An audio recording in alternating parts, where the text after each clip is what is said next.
Mom, I'm scared for the semifinals. What if I don't get in? I mean, would it be okay? Will you live? Will everything be all right? Live without semifinals for the CS Music Music Convention 2026 on my resume. Sure, I'll live. I mean, I understand wanting it, but remember, awards aren't everything. They are something, but they're not everything. And you've learned so much since we've been here. So I think you're going to move on to the semifinals. But, Really? God forbid if they don't see the lights. God forbid.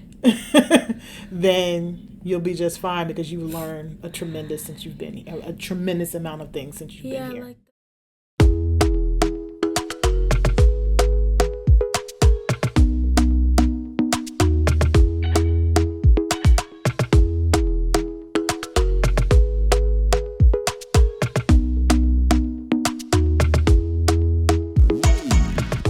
Welcome back to the Fix Your Face podcast. Hosting you guys would be me, Michaela, K. Simone, Jiggets. And also... Tracy Michelle Lewis Jiggets. Yes, and we are here filming this in Boston, Massachusetts. Boston. Beantown. Yup. What? It's Beantown. Right. That's what they call it. And I'm here doing a competition at the CS convention and vocal competition. Yes. And And she's doing quite well. The feedback has been awesome. And so we thought we would take this here because of the topic for today. Which is, we are dream girls, boys will make you happy. We're talking dreams. We are dream girls.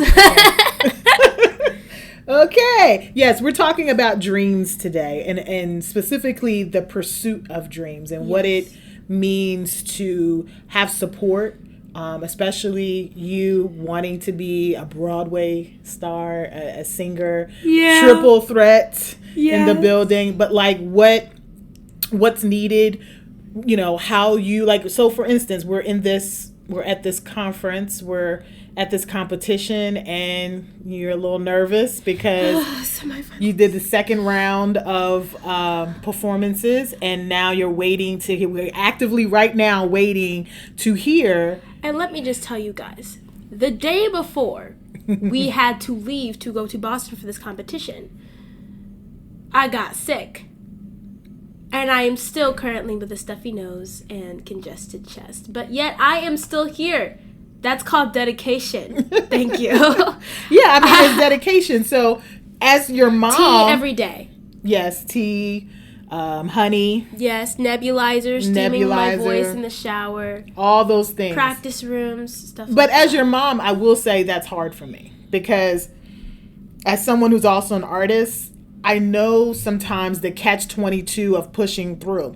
Like, you have to be able to push through sometimes, right? Like, that's just the nature of, getting things done and accomplishing and finishing. But at the same time, pushing through can cause harm, right? If you're not resting, if you're not eating right. Hey, I'm eating good. Today. Way to call me out. But, Mama, wait.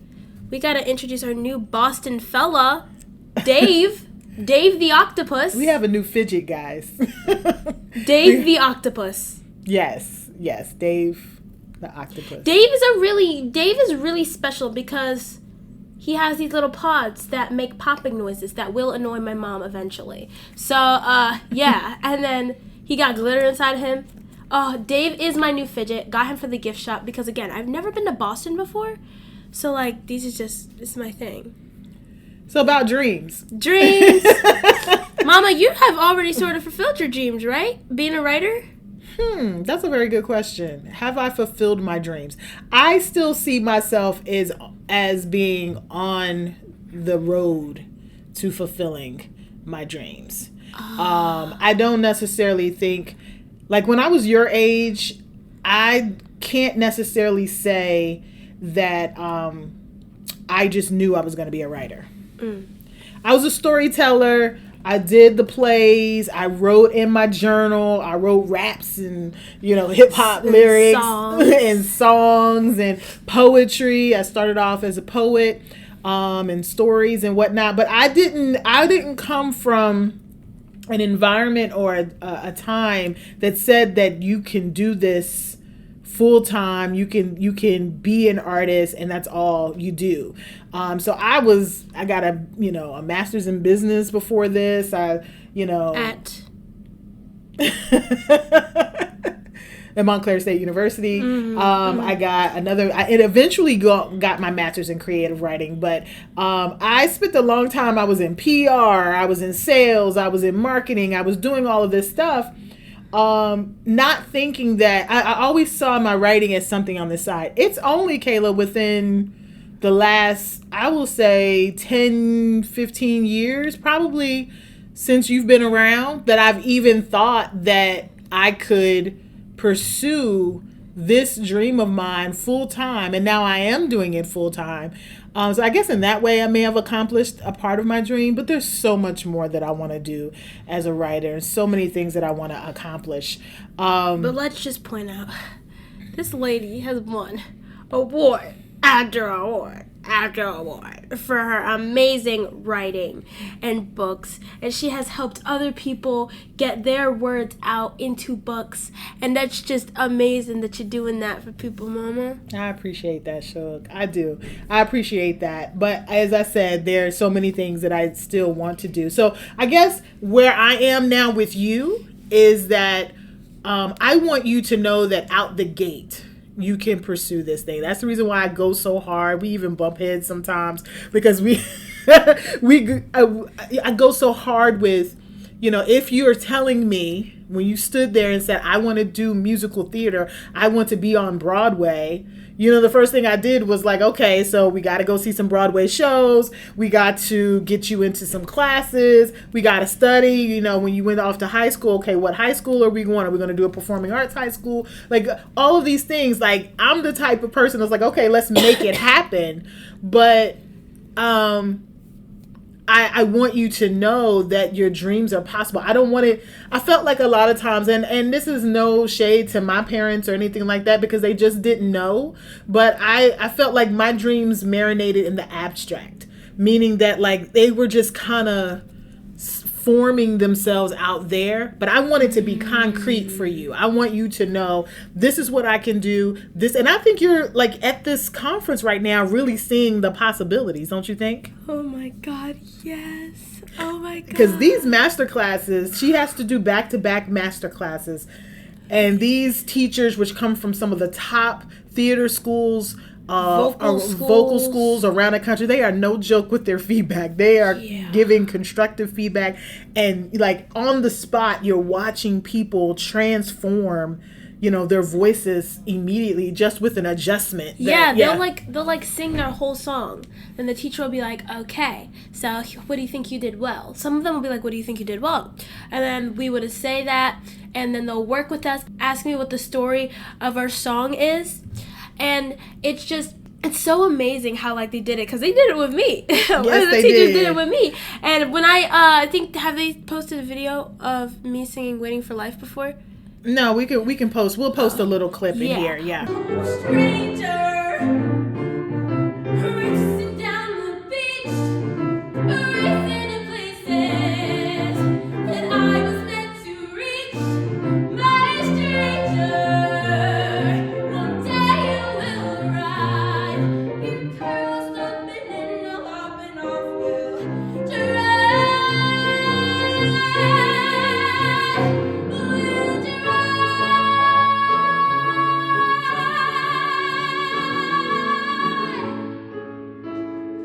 Waiting for Life, like that song, I was really good. That song has won me some awards, definitely, but the way that the teachers had like pushed a stronger belt out of me at this age, like even I was surprised. I finished doing it, waiting for that to begin, and then I was like, was that me? Yeah. Was it the ghost of Christmas past? Because I swear, it really had me like, I was like, oh, okay. And then I saw some other people whose voices were really good, and then I heard them get better, and some people whose voices were like getting there to their level, but then as the teachers were like working with them, it got like definitely a lot better. And so like it was so amazing, because all these different schools just there to help us, and then their tables, and you can like try and volunteer to get scholarships, and it's just a really cool experience. And all you little dreamers, freshman dreamers, sophomore dreamers, even the dreamers that are still trying to dream in college, all of y'all, like to an extent, y'all should come to Boston.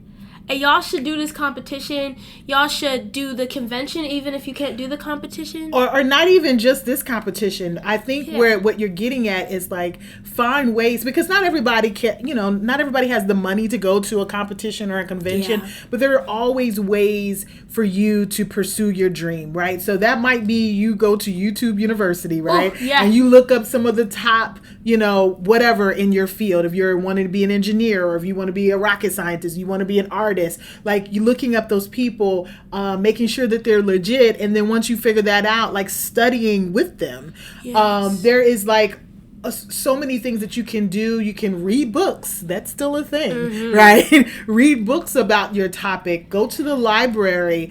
There are so many things that you can do to push towards your dream. I don't sat want a you TikTok for like 2 seconds, and but I don't want.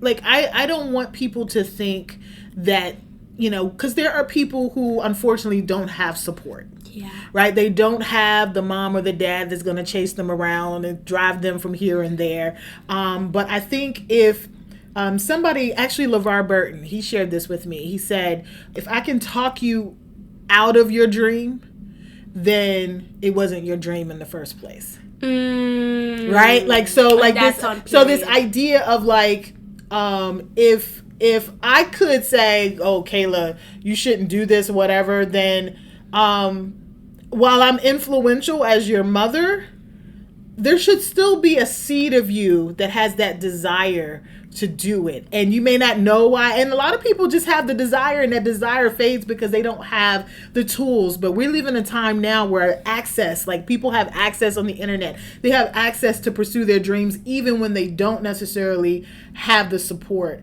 But I'm gonna ask you a question that I'm not sure I want to know the answer to. Ask away. And that is there anything that you need from me in the pursuit of this dream of yours that I could do better at giving to you? Huh. Low-key, you've done a lot already, so that's a hard question to answer. But if there's something you can think of that not necessarily that I'm not doing, but that you would want more of, maybe, or less of, depending. Like, probably more, cause you ask me like what songs I should do, and like what songs would be like what I should do. You you don't ask me. You basically you say, hey, this is a song that I think you should do for this specific event, and I'm like, well, I want a song that's sort of leaning this way, and then you're like, okay. And then I'm like, what? And then so I want you to even though it might not be the song that you specifically I would like it if you still gave me the same enthusiasm. It might not be a song that I like, but girl, I know you're gonna blow it out the water. I would like more of that, because I know you'd want me to do for my solo for class. I picked Dead Mom from Beetlejuice. Amazing song. Love that song. And even Miss Rebecca was like, yeah, this is a trickier song for you. You haven't done a character sort of like this. And she was telling me how I should Miss Rebecca is one of the directors at a program that she's in. Yeah, and I know she's listening to this too. So she told me maybe make the character this sort of way and this sort of way. And I was like, all right. And so I took that in consideration. I'm going to work on that. And so, still, it was more, trust me, she said, can I pick a different song as well? Oh. But still, it's okay. But like she still gave me like the critique on that one song. But I wanted to do that song because it was like out of my comfort zone. It was trickier. So if all of the musicals on Broadway were booked up and only thing I had was to play Lydia on Beetlejuice, now I know how to do it. Okay. So you're saying what you want from me is to allow you, I think I allow you the freedom to choose the song, but you want me to have the same enthusiasm when you choose a song that maybe I am not necessarily down for or that I think that you should do. Yeah. You want me to still be excited about it. Yeah. I can control your feelings, but like... yeah, because I can tell you... So yes, I can do that. And I think it's just challenging for me. Yeah. I'm sure there are parents out there who can identify with this. It's like when you know a thing and you see a thing and your child is choosing a different thing. And I'm not talking about harmful things. I'm not thinking, like they're choosing to do a line of coke, and you're like, no, don't do the line of coke. That was a little far. That was a little far. That was a little much. But I'm saying, I'm not talking about harmful things. I'm just saying they're making a choice for themselves that may not be the ideal choice that you would do. And it's not because you just want to control them, but it's more because you see something else. It's very hard to like just step back. I think my is my way of just trying to step back, not try to control you, and just allow you to choose it. But I don't know. I have to work on being, that's good. And look, I can see a tear about to drop down your eye with that thing. Yeah, like it is hard to do that. But I hear you. Mm-hmm. And so I will do my best to try to be more enthusiastic about some of your, especially song selection. Song selection, we've learned this weekend actually is a big deal. And so I'll just try to be like, okay, so would you mind for me saying, okay, I hear you with that song. Just remember that, we learned that you should only do these kinds of songs in audition. Like, would that be a problem, me saying that, or would you view that as me trying to interject my way? Like, maybe like you saying like, okay, that's not a song I would choose, but I support your decision. Okay. Like something like that. Okay. And my okay doesn't say that. No, it doesn't. Not at all. Okay. I mean, hey, you heard it right here, folks. I literally did it just now. I'm sorry. No, I'm saying okay because I hear you. I do hear you. I do think that, is there a dream that's like a part of this dream that you have not yet been able to kind of see yourself in? I'd like to be the person that can do it all. Meaning. So let's talk about doing it all. Doing all the roles. So I'd want to be the Eliza in Hamilton. But I also want to be Ali in Hell's Kitchen. But I also want to be maybe Mama Rose and Gypsy. I was thinking of that one. Yeah. I was just trying to find the name. Mama Rose and Gypsy. But I also want to be Lydia and Beetlejuice. And Jane Doe and Ride the Cyclone. Mm-hmm. And I'd also want to be Regina in Mean Girls. And Gretchen in Mean Girls, and Karen in Mean Girls, and Janice in Mean Girls. But like, I want to be able, like, people can consider me for any type of role they can put me in. Like, I'd be like, in Mean Girls, I can do yes, Regina, no, Regina, every waking up. I can also go, my name is Regina George, but I can also go, my name is Karen, or revenge party, a party that is, something like that. So this is interesting. Because you want to be able, like, so there's a thing in the industry that's called typecasting, right? Where you just get kind of stuck in the typecast. And we've actually dealt with some of that, right? Like, you've had teachers or just other programs that said, you know, you have the belting voice, so you're gonna get the black girl role, right? Sassy. The sassy role. Even if it's not a black girl role, it's like the saucy, sassy, you know, character. And sometimes you can do that, and you can do that well, and you want to be able to do that. But also, you want maybe the demure role, or the role that people would not expect. So, this is my thought on that. Okay. I think that it's possible. I think that the industry has not caught up to that. So I think the talent is 100% there. Elsa in Frozen. She wants to be Elsa in Frozen. You know, yeah, like so. Like, I want that role, but it's like, again. Yes. And so I think that is a challenge, that, you know, you're going into a business that still sees black actresses and black actors, period, black theater folks as kind of one very narrow roles. Like, you know, oh, well, you could be good in ragtime, or you could be good in this, right? And they're not considering you for, you know, cabaret, perhaps cabaret. I'm just concerned. I think you have to hold two things at once, right? So here's the thing. Like, I would love to write like Toni Morrison and Bernice McFadden and Terry McMillan, and like they're all different kinds of genres, right? There's literary fiction, there's, you know, genre fiction, there's Can romance. you write like them? I think I have the capacity to. Yeah. I don't know if the industry will be on board with that kind of diversity. Now I will say this. Publishing is very different from Broadway, right? Because I'm not necessarily in front of a camera, right? When it's my work that is speaking on the page. Because if you can write like all of those people really well, then it's like, yeah, you should be able to put books out like that are certain like that. I can do classical.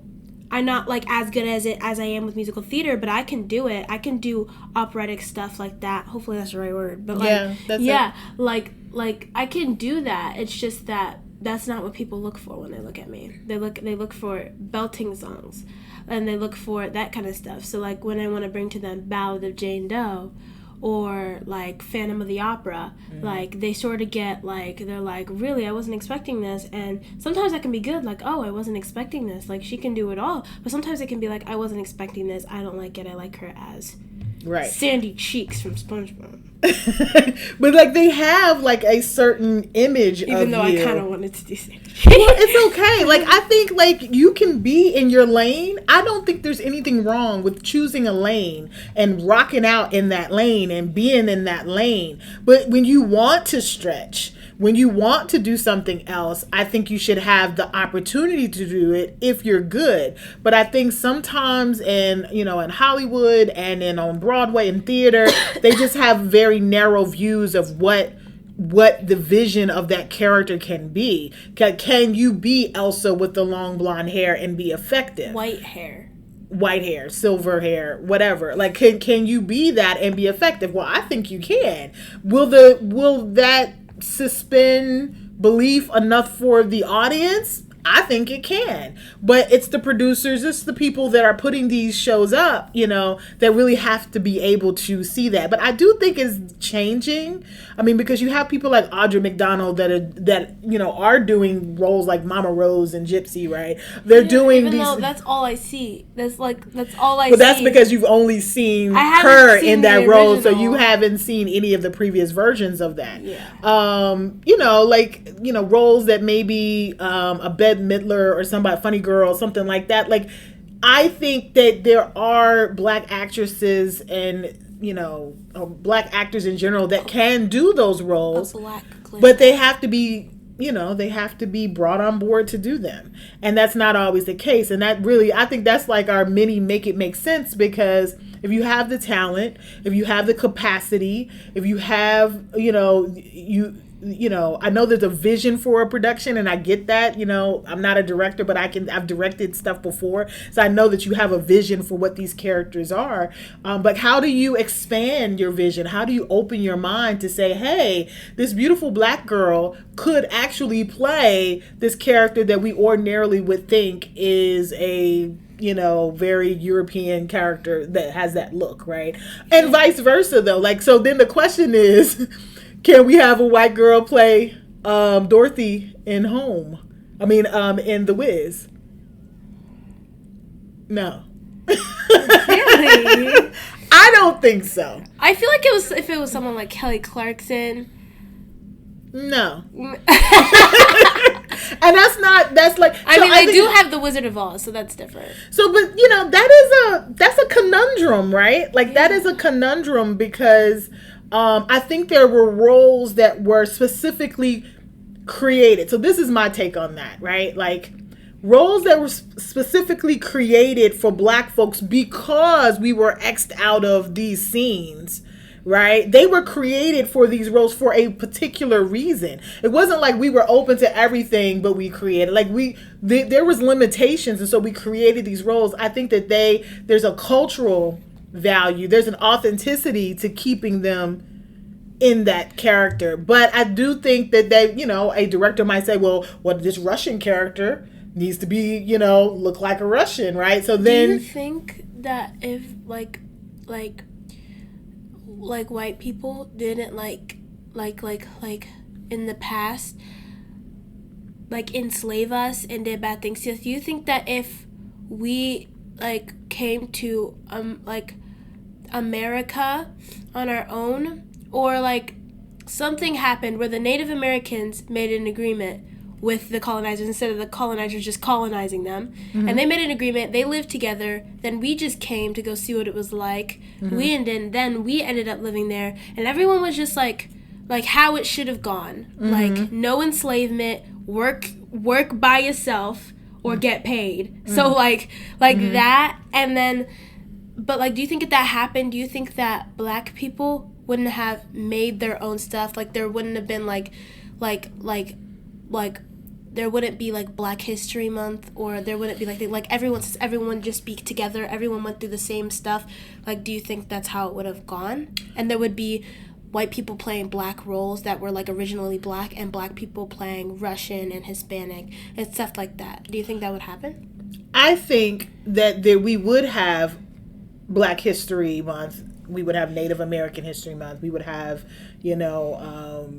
Italian American history. We would have all of the same things, but there would be less resistance to it because we have lived in harmony, so to speak, all of this. So we could celebrate that these individuals they're of African descent and they have this particular culture. We can celebrate that, and we can celebrate, this culture over here. And there would be less need, because think of it like this, this concept of blackness and whiteness was created, right? It was manufactured, so when long time ago, when an Italian or an Irish person came over, they weren't necessarily white.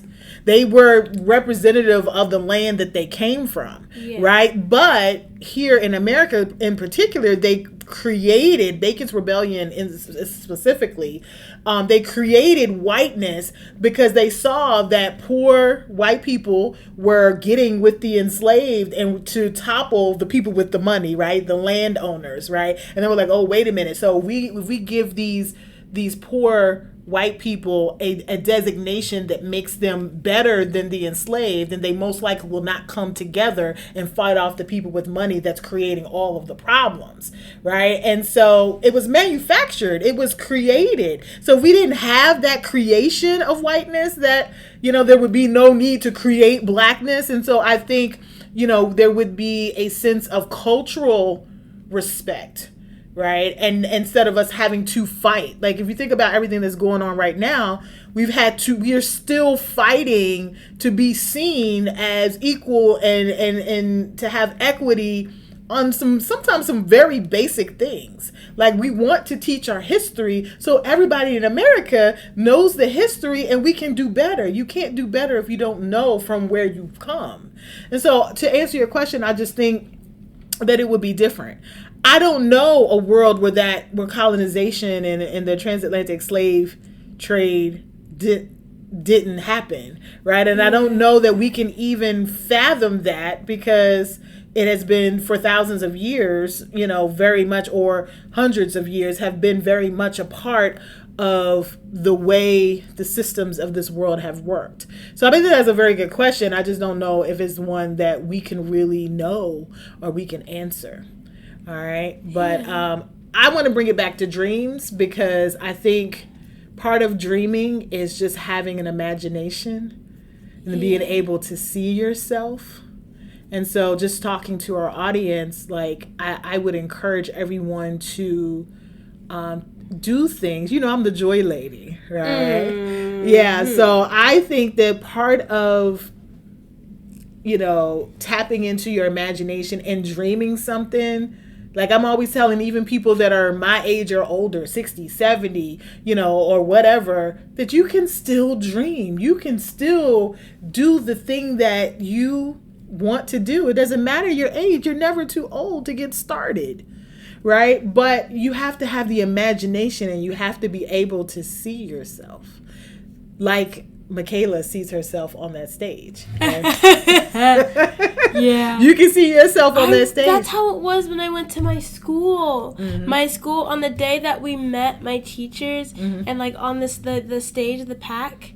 Yeah, like it was me. I was on there, and I took a picture of the auditorium just from the stage, and I was like, I'm going to be here one day. And then... You can see it? You can literally see yourself on the stage? Yeah. And guess what? I bet if I took a picture on stage, like, seeing with the audience now, that picture was still locked in my brain, still is to this day.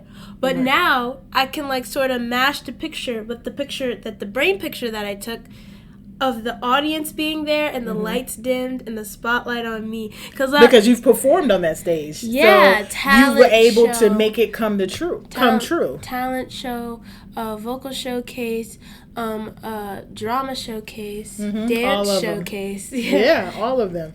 So I think that's part of it. It's like, can you see yourself?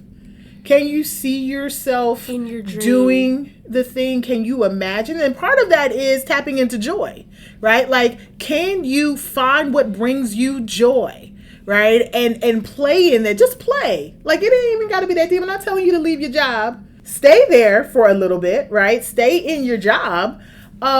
But find moments to play a little bit, and then allow that play, that joy, to expand you. And then when it expands you, you never know what you might find. You might be able to see yourself doing something else. And then that's when you take that leap of faith out of whatever you're doing into whatever it is that your dreams are telling you to do. Yeah. So, can we do a segment? Can we do a segment? Yes, we can do a segment. We're going to do What Are You Listening To? Musical Theater Edition, since we're talking about dreams. Yes. Can I bring something up just really quickly? It's in the segment. I just want to say, I remember the last time we did What Are You Listening To segment. It was not musical theater themed. And I said Youngblood. Now, I just want to bring up the fact that Youngblood might be the amazing rock star that he is. But he started on stage. There are clips of him starting on stage, being a theater kid, having his solo. Doesn't all dislike me or more. Two doesn't want the same job I'm in for. So I just want to bring up, like, he used to be a theater kid. He's probably still got that theater kid in him now. He just moved to more of like his solo thing and on stage thing. But he was a theater kid. But you know what? A lot of the artists that we love started off as theater kids. Sabrina Carpenter on Disney. Yes, but like a lot of them either started in the church doing like plays and stuff, or they started at school doing theater. You'll be surprised of how many of the artists that you love that are pop or rock or R&B or hip hop or whatever, they actually were theater kids. And they say that you learn so much being a theater kid. You learn so much about how to put shows together, how to be it working teens. Auditions help you learn how to go in front of the people that maybe you're showing them like your record deal, your thing. How to present yourself. Yeah, so auditions help with that. Like a theater can help you learn a lot. Yes. Now, here's my favorite musical theater. Okay, so what are you listening to? So, what I'm listening to right now, I'd like to say Dear Evan Hansen, Ballad of Jane Doe, only that song from the Cyclone, Hamilton, Heathers. I'm really getting into Heathers. Okay. I really like Heathers. Now, my friends introduced me to Heathers, and I was over here like, really, y'all? Because they were just over here like, honey, what you waiting for? And I was like, y'all doing too much. Until I listened to it, and now I'm like, honey, what you waiting for? And so it's really, I really like Heathers. And so, like, musical theater, like, I love all musicals. When I used to think that the only musicals that there were Hamilton and the junior ones, just adult version. Yeah. So I used to think that there was Shrek the Musical, which there was on Broadway, and then I used to think it was only those, Into the Woods, Frozen, the kids musicals on Broadway. Now, they were on Broadway, but there's so much more. Yeah. What are you listening to, Mom? Musical theater edition? Musical theater edition. Well, you know, mommy blackity black. So, so I'm loving. I love the cast, the most recent cast of Gypsy. Like we went to go see Gypsy with Audrey McDonald and Joy Woods, and that was just like awesome, amazing. Yes. I'm a lover Wiz. You know what I mean? Like, I'm going to love, and we're going to ease on down the road. You know what I mean? Yeah, we going to do that. What else am I loving? Musical theater. I'm actually... Hell's Kitchen. Oh, peak. Alicia Keys did her big one. She did her big one with that. I was like, it was amazing. It was an amazing show. Beautiful voices. Nichelle Lewis, I think is her name. Incredible, phenomenal artist. Just everything. So I was trying to think. Your mom was actually in a musical. I was in Paint Your Wagon, which is like Golden Age. Is that the one you wrote? Oh no. I did write a musical, right? I co-wrote a musical, but this was high school, just like you. Seneca, class of 1993, Louisville, Kentucky. 19? I'm just kidding. I'm just kidding, Mama. I love you. Yes, the 1900s. a long time ago. Yeah, 1900s.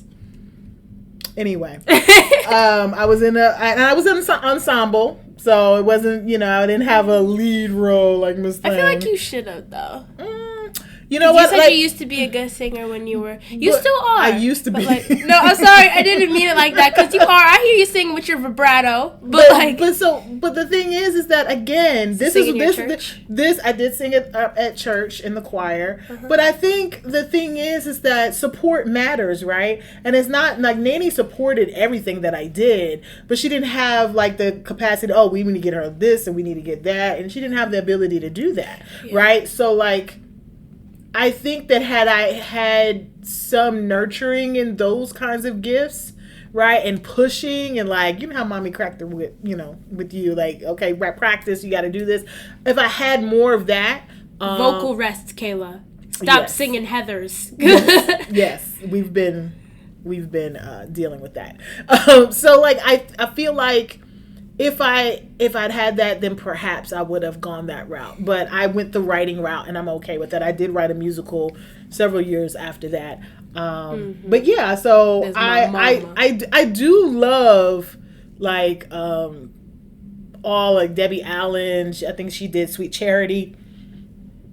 I love Color Purple. The Color Purple, the musical. Absolutely, I love to see our people on stage just doing what they love. I love that so much. But I'm not like... I feel like you missed it. Because we saw Smash, and I love Smash. Oh my God, Marilyn Monroe, a story about... They wrote a musical about writing a musical about Marilyn Monroe. Yes. Yes, it was so much fun. And that's based off the television show Smash, which was my. So I'm blackity black, but I have a very diverse palette, and so Smash was amazing. I love Smash. It was funny too. I want to see. I think it's actually gone from Broadway. Boop. Yes, I think that's Jasmine Rogers, I think, that played that, but I think that's gone also. But I love a musical. I love an artist. She likes Dreamgirls too. Don't get it twisted. Dreamgirls, yes. So I love the spectrum. So while I love the black stories, I also love the spectrum of artists. What's so funny? Nothing.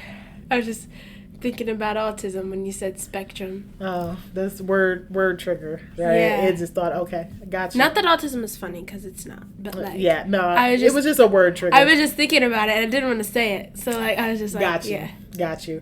Well, I think that's it for episode 4 of Fix Your Face, the podcast. And we are so glad for you guys just rocking with us. Our ups and downs, our technical issues. We just, are so grateful that you are tuning in. Please give us your feedback. You can go to Fix Your Face Pod on Instagram and on YouTube. And until next time, until episode 5. Yes. Be well. And if you can't be well, just be. Yes, clock it.